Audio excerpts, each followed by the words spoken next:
এই রংটা কয়েকটা বস্তু দ্বারা আল্লাহ পাঠিয়েছেন। তার মধ্যে এক নম্বরে মহিলা, যুগিনা লিন্নাসি হুব্বুস শাহওয়াতি মিনান নিসা। এই মহিলা দ্বারা আল্লাহ তাআলা এই দুনিয়াকে রঙ্গিত করে রেখেছেন, সুসজ্জিত করেছেন, আকর্ষণ তৈরি করে রেখেছেন। যার কারণে আল্লাহ নবী বলছেন যে ফাত্তাকুদ দুনিয়া ওয়াত্তাকুন নিসা, তোমরা দুনিয়াকে ভয় করো আর মহিলারাকে ভয় করো। আর আল্লাহ রাব্বুল আলামিন বলছেন যে ওয়াত্তাকুল্লাহ, তোমরা আমি আল্লাহ রাব্বুল আলামিনকে ভয় করো। আর এক জায়গাতে বলছেন ফাত্তাকুন নার, তোমরা জাহান্নামের আগুনকে ভয় করো। কয়টা ভয় করার জিনিস কয়টা বলেন তো দেখি?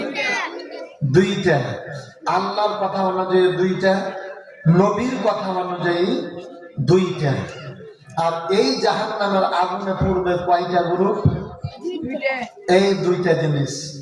একটা নাস ওয়াল হিজারা, মানুষ এবং পাথরকে আল্লাহ রাব্বুল আলামিন দিয়ে জাহান্নামের আগুনের জ্বালানি করবেন, লকড়ি বানাবেন।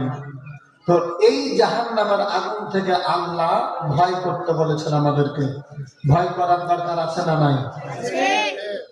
কেমন করে ভয় করতে হবে এই ব্যাপারে হাদিস এবং কোরআনের আলোকে আমি আলোচনা রাখতে চাই, যদি আল্লাহ তাআলা আমাদেরকে তৌফিক দান করেন। ওয়া মা তাওফিকি ইল্লা বিল্লাহ আলাইহি তাওয়াক্কালতু ওয়া ইলাইহি নুনীব।